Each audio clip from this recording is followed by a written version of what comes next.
Os jogos eletrônicos são das formas de entretenimento mais populares do mundo. Desde os anos 2000, essa popularidade aumentou muito porque os jogos ganharam muito em realismo e em imersão. Mas devido a essa imersão, os jogos estão sendo atribuídos aos jogos alguns distúrbios comportamentais, como vício, compulsão por jogar, né? E comportamento agressivo causado por jogos violentos.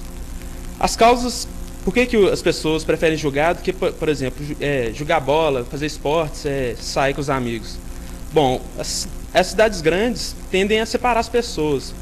E para as pessoas se relacionarem, precisa de transporte, etc. Custa caro. Então, é mais cômodo ficar jogando em casa do que sair e fazer alguma atividade mais social.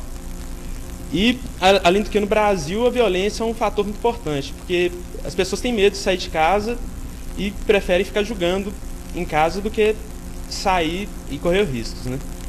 Só que esses distúrbios comportamentais chegaram a casos extremos algumas vezes. Por exemplo, na Coreia do Sul, um homem jogou 50 horas ininterruptas um jogo no cybercafé e morreu por causa disso. E também, no massacre de Columbine, uma das causas que foram atribuídas pelo comportamento dos alunos foi jogar jogos violentos como Doom e Duke Nukem. Bom, é importante para crianças que jogam, jogadores que são menores de idade, os pais supervisionarem direito os seus filhos, né? Tipo, isso não é só em jogos, filmes inapropriados, bebidas, isso tem tudo que ser supervisionado pelos pais. E também tem políticas governamentais que são interessantes. Por exemplo, o governo chinês criou uma política que chama técnica da fadiga para evitar que jogadores de RPG online joguem excessivamente. Nessa técnica, o jogador é encorajado a jogar apenas 3 horas por dia. Se ele jogar mais de 3 horas, o personagem dele perde habilidades consideravelmente. Se ele passar mais de 5 horas, o personagem dele perde severamente as habilidades. E só depois que ele para de jogar 5 horas, as habilidades dele voltam ao normal. Bom, para finalizar, a minha opinião é que jogos são muito interessantes. Eu gosto muito de jogos, já joguei muito, mas por causa da faculdade eu parei um pouco, né? Mas tudo em excesso faz mal. Então, você tem que conciliar isso com prática de esportes. Afinal de contas, ficar só jogando leva uma vida sedentária, o que não é bom para a saúde. E sair com os amigos, atividades mais sociais, que é o correto conciliar os dois. Bom, muita gente confunde a realidade com o mundo dos jogos. Existem pessoas que procuram jogos como uma forma de escape dos seus problemas. Pessoas com problemas no colégio, na vida particular, fazem tudo aquilo que sempre quiseram fazer no mundo dos jogos. E essas pessoas acabam se confundindo e levando essas experiências para o mundo real. Aí acabam saindo aquelas notícias nos jornais de assassinatos, de violência com os alunos. Mas isso na verdade são casos isolados, porque a maioria das pessoas consegue conviver de forma normal com os jogos. Sabem separar as coisas. E geralmente quem comete crimes, essas coisas, já tinha uma predisposição para fazer essas coisas. Problemas psicológicos na maioria dos casos. Existem várias pesquisas falando a influência dos jogos na vida. Existe a corrente que demoniza os jogos, que falam que eles são responsáveis realmente direto por esses fatos violentos.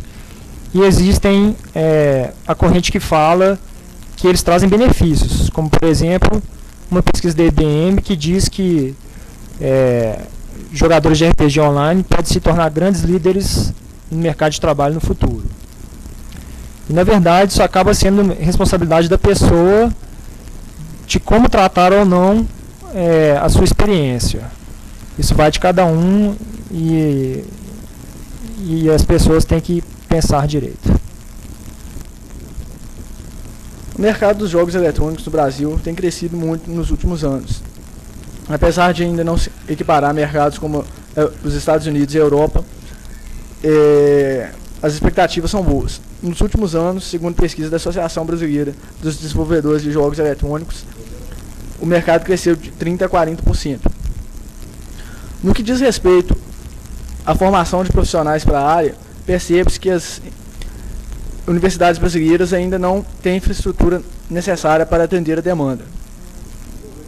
A grande expansão dos jogos eletrônicos no Brasil nos últimos anos, porém, também tem suas consequências negativas.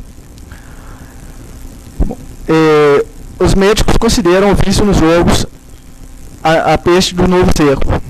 No Brasil, temos mais de 6 milhões de usuários de internet, dentre os quais uma boa parcela são jogadores.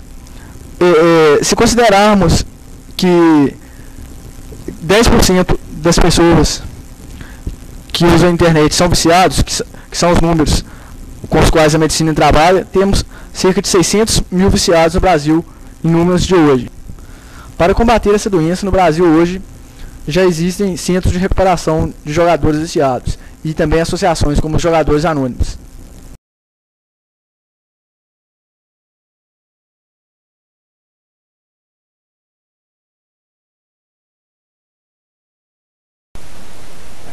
Bom, em relação às funções cognitivas que os jogos eletrônicos causam ao aprendizagem dos jogos, é importante destacar a quantidade de impulsos, ou seja, a quantidade de estímulos que os jogos propiciam na percepção mental, né? Isso pode ocasionar um melhoramento da capacidade de raciocínio, melhoramento da capacidade de memória de trabalho, de memória de curto prazo, além da resolução de problemas. Ou seja, os jogos eletrônicos podem contribuir para o desenvolvimento cognitivo, maior alcance da metacognição.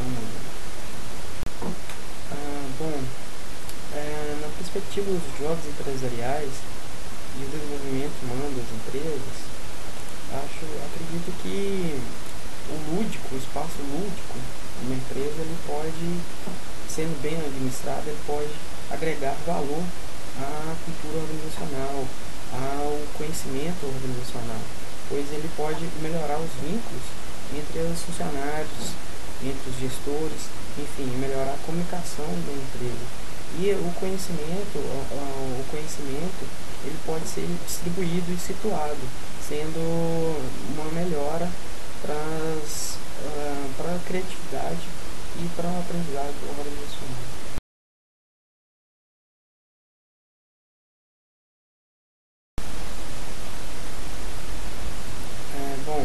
Em relação à alienação ou diversão de jogos eletrônicos, eu acho que a gente tem que ter uma preocupação em analisar caso a caso, pois o avanço tecnológico, o avanço eletrônico e o avanço em si dos jogos eletrônicos é imperativo na sociedade atual. Não tem como paralisá-los ou não tem como ser taxativo com isso. Assim, é importante desenvolver jogos eletrônicos competentes, jogos eletrônicos que realmente estimulem e engrandeçam o ser humano e não sejam alienantes.